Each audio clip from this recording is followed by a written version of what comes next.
Someone cuts you off in traffic, what's your first instinct?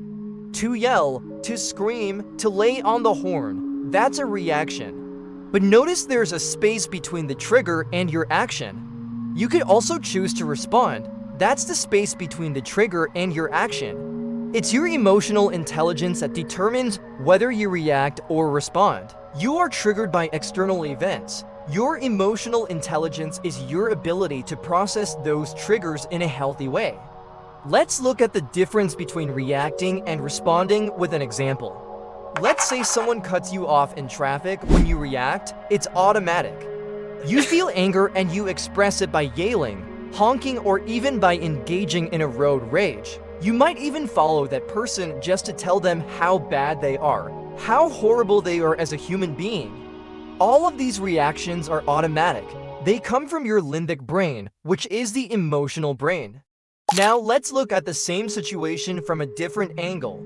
Someone cuts you off in traffic. This time when you're triggered, you become aware of it. You feel the anger rising within you, but you don't express it.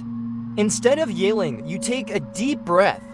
You allow yourself to feel the anger without judgment, then you process it.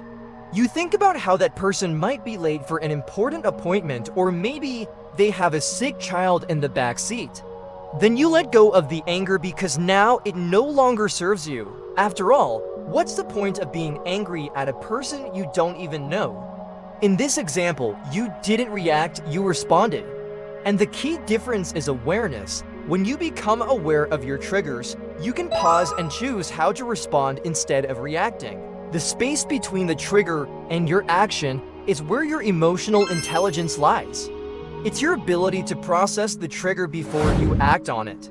Here are 3 steps to help you respond, not react. Number 1, become aware of your triggers. Everyone has them.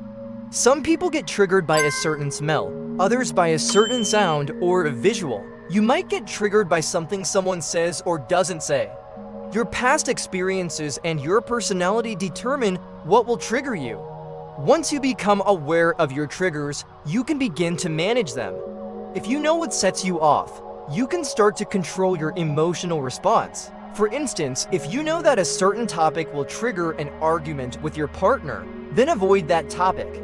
If a certain smell makes you nauseous, then open a window to air out the room. Awareness allows you to take control of your emotional intelligence. Number 2, take a pause. There's a Chinese proverb that goes, "Be angry and you will only make the situation worse." When you feel a trigger coming on, take a pause, take a deep breath. Allow yourself a few moments to step away from the situation. This will help you calm down and give you the space you need to think clearly. When you feel triggered, your limbic brain takes over, and that part of the brain doesn't want to stop and think about the situation. It wants to react immediately, but when you take a pause, you're sending a signal to your brain that you're in charge. You're in control of your emotions, and that sends a message to your limbic brain that it doesn't need to take over. When you take a pause, you'll also stop any knee-jerk reactions. You won't say or do anything you might later regret. Number 3, process your feelings. Now that you've taken a pause, it's time to process your feelings. Ask yourself, how do I feel right now? Why do I feel this way? What's causing my emotions? By processing your feelings, you're taking the time to understand why you're reacting the way you are.